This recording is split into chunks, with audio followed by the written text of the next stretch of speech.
तो जैन साथियों, आज शुरू करते हैं वैदिक संस्कृति से अपभ्रंश तक जितने प्रमुख ग्रंथ हैं उनके बारे में जानते हैं कि कौन सा ग्रंथ वैदिक संस्कृति में आया, लौकिक संस्कृति में आया, या पाली में, या प्राकृत में, या अपभ्रंश में, या अपभट्ट में। उसके बाद आती है आपकी हिंदी। तो चलिए शुरू करते हैं आज का सेशन। अगर आप नए हैं तो हमारे यूट्यूब चैनल को सब्सक्राइब करें तथा बेल आइकन पर क्लिक करें। क्लास अच्छी लगे तो लाइक शेयर करना ना भूलें। चलिए शुरू करते हैं आज की क्लास। इससे पहले क्लास में हमने यह पढ़ लिया है कि हिंदी भाषा का विकास किस प्रकार हुआ था। पहले हमने देखा कि वैदिक संस्कृति आई, उसके बाद लौकिक संस्कृति का विकास हुआ, इसके बाद पाली, प्राकृत, अपभ्रंश, इस तरीके से हिंदी भाषा का विकास हुआ है।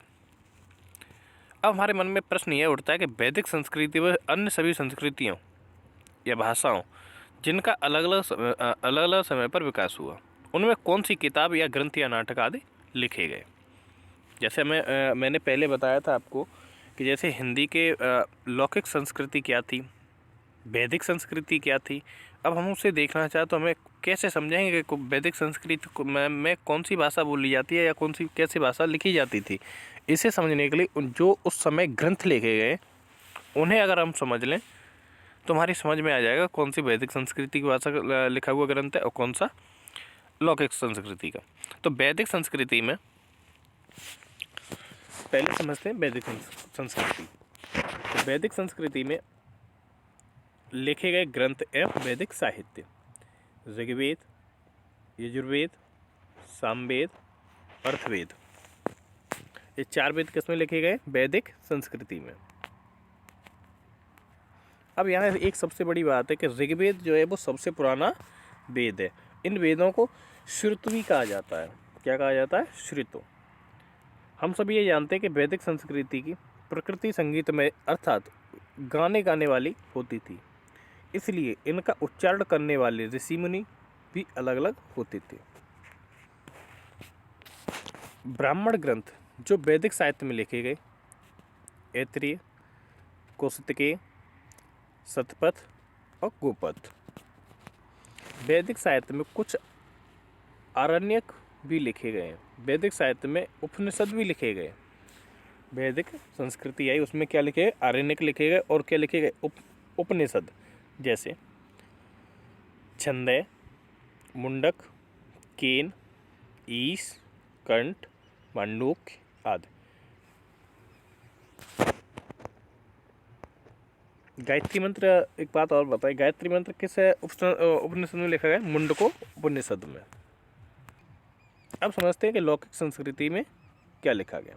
तो लौकिक संस्कृति पाणिनि द्वारा नियमबद्ध है। किसके द्वारा नियमबद्ध है? पाणिनि के द्वारा। लौकिक संस्कृति में लिखे गए ग्रंथ हैं उनके रचनाकार। रामायण की रचना की वाल्मीकि ने। यह लौकिक संस्कृति में लिखे गए हैं। महाभारत वेद व्यास जी ने लिखा है। अष्टाध्यायी पाणिनि ने लिखा है। अर्थशास्त्र कौटिल्य ने लिखा। कामसूत्र वात्सायन ने लिखा। नाट्यशास्त्र भरत मुनि ने लिखा है।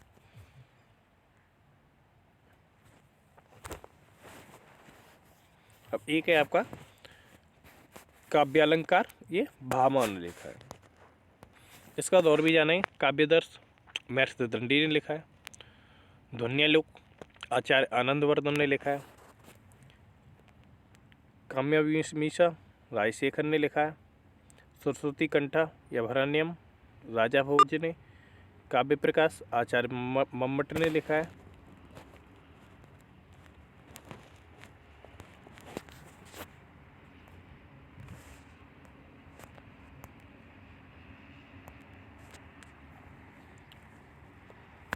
इसके बाद साहित्य दर्पण आचार्य विश्वनाथ, रसगंगाधर जगन्नाथ ने लिखा है।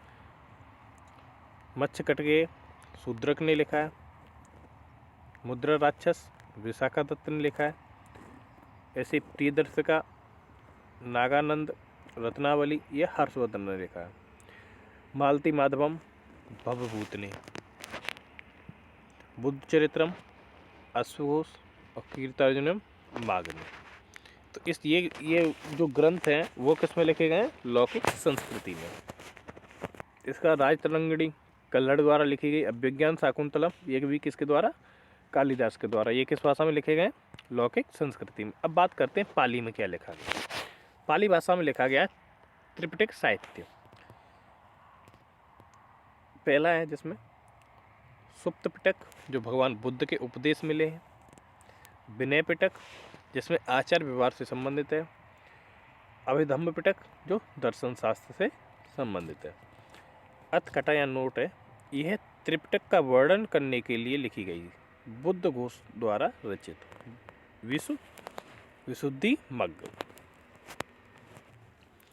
दीपवंश, महावंश श्रीलंका से संबंधित इतिहास हैं, साहित्य हैं, यह भी पाली में ही लिखे गए हैं।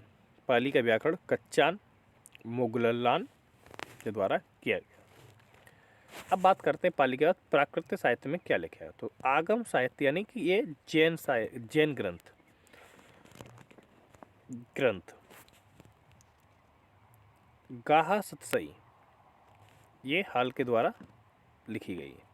हरिविजय सर्वसेन के द्वारा, लीलावती कौतूहल के द्वारा, संदेश रासक अब्दुल रहमान के द्वारा। अब देखते हैं अपभ्रंश साहित्य। वैदिक संस्कृति हो गई, लौकिक संस्कृति, पाली, प्राकृत। अब देखते हैं अपभ्रंश। अपभ्रंश में क्या लिखा गया कि चंद्रधर शर्मा गुलेरी द्वारा गुलेरी ने जो कहा कि जो उत्तर अपभ्रंश है उसी से पुरानी हिंदी का विकास हुआ है। भोला व्यास शंकर के द्वारा अपभ्रंश से पुरानी हिंदी का विकास हुआ है। स्वयं शंभू को अपभ्रंश का वाल्मीकि क्यों कहा जाता है? एक प्रश्न ये आता है कि स्वयं शंभू जो हैं कवि, उन्हें वाल्मीकि क्यों कहा, अपभ्रंश का वाल्मीकि क्यों कहा जाता है?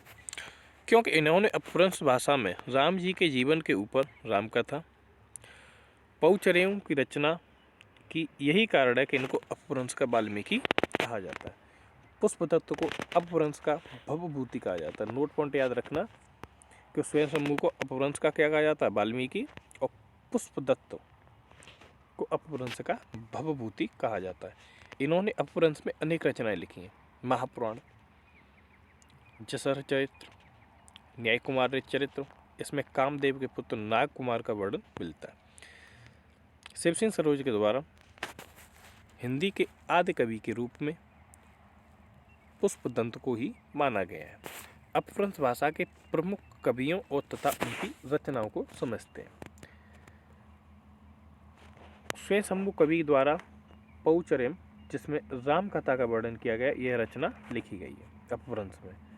स्वयं शंभू कवि द्वारा रिटनेमी चरित्र, अरिष्टनेमी जिसमें जैन धर्म में कृष्ण कथा का वर्णन किया गया है। धनपाल के द्वारा भव्यत कथा जिसमें भविष्य दत्त की कथा का वर्णन किया गया है।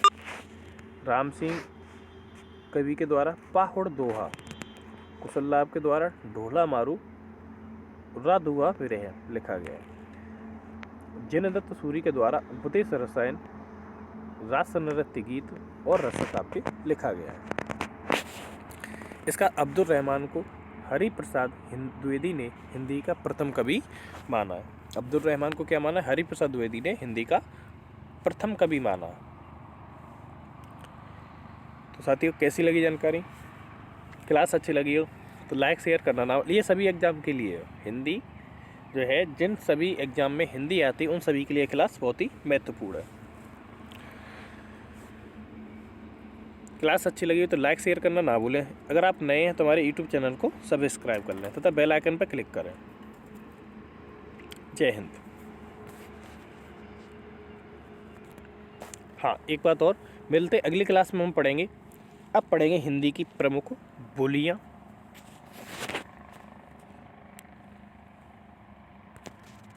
प्रमुख भाषा।